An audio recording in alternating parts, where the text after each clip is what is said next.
बिस्मिल्लाहिर्रहमानिर्रहीम अस्सलामुअलैकुम and welcome back to my channel. आज हम आपके साथ शेयर कर रहे हैं बहुत ही खुशबूदार और मज़ेदार मटर पुलाव की रेसिपी टमाटर की चटनी के साथ। तो आइए देखते हैं ये कैसे बनता है।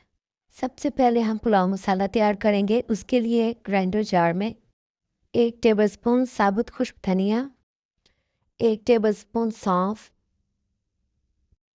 5 अदद हरी इलायची, हाफ टी स्पून साबुत काली मिर्च, 6 से 7 अदद लौंग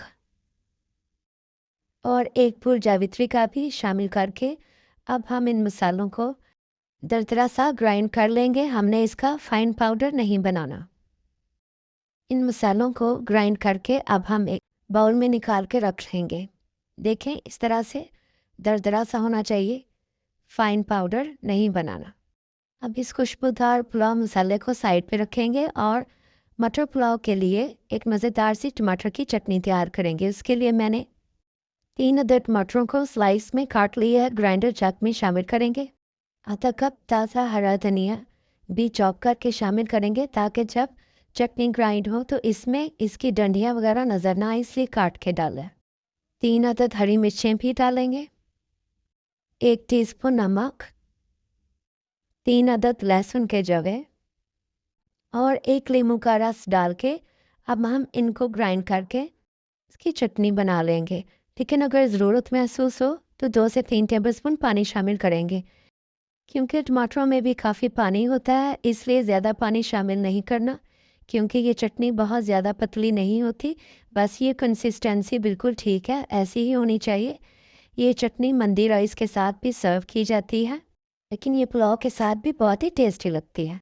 पुलाव बनाने के लिए एक पैन में हम आधा कप ऑयल शामिल करेंगे और इसे थोड़ा सा गर्म होने देंगे। बहुत तेज़ गर्म नहीं करना। अब इसमें कुछ खड़े मसाले शामिल करेंगे। खड़े मसालों में 2 अदद दालचीनी की स्टिक, 2 अदद काली बड़ी इलायची, 1 अदद बादियान का फूल, 2 अदद तेज़पात और 1 टीस्पून ज़ीरा शामिल करेंगे और इनको 30 से 40 सेकंड के लिए सौते करेंगे ताकि मसालों की खुशबू ऑयल में अच्छे से आ जाए, लेकिन मसाले जले ना।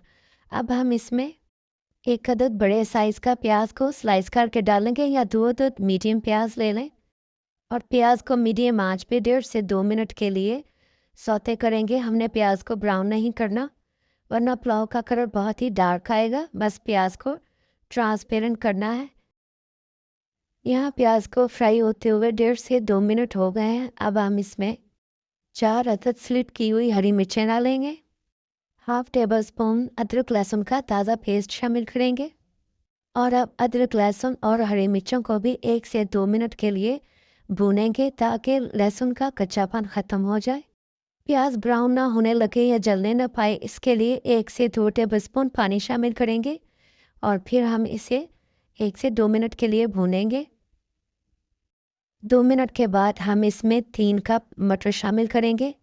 ये फ्रेश मटर है और 1 टेबलस्पून नमक या हस्बे जायका और 2 टेबलस्पून पुलाव मसाला शामिल करेंगे जो हमने शुरू में बना के रखा था। आप चाहें तो कम भी डाल सकते हैं।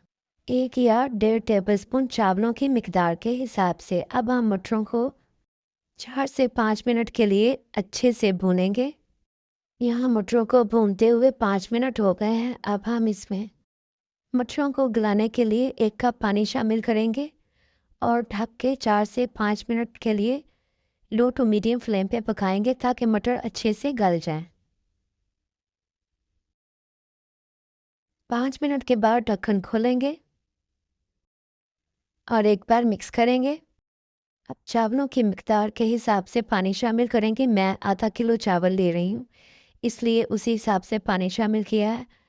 अब एक बार अच्छे से मिक्स करेंगे।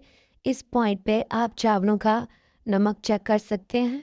अब ढक के बॉयल आने देंगे।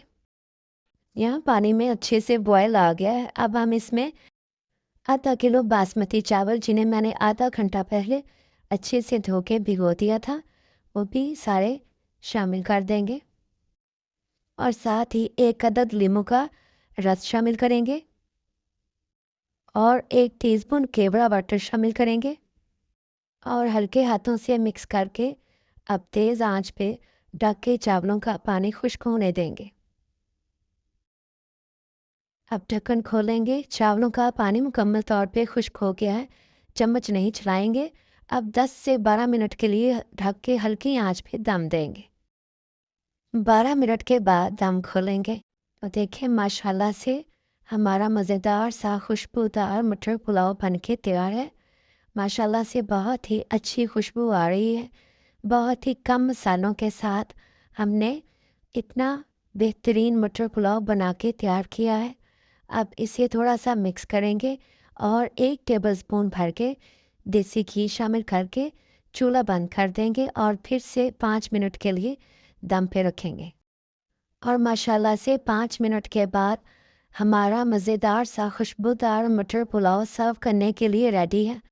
ये रेसिपी रमज़ान शरीफ में बनाएं और सहर व इफ्तार में इंजॉय करें क्योंकि इसमें बहुत ही कम मसाले यूज़ हुए हैं, इसलिए ये सहरी के लिए लाजवाब है। अगर आपको आज की ये रेसिपी अच्छी लगी है तो वीडियो को लाइक और शेयर करें और चैनल को सब्सक्राइब भी कर लें। आप सबका बहुत शुक्रिया। अब मिलते हैं इंशाल्लाह ताला किसी नई रेसिपी के साथ। अपना बहुत सारा ख्याल रखिएगा। मुझे अपनी दुआओं में हमेशा याद रखिएगा। Thanks for watching this video. अल्लाह हाफिज़।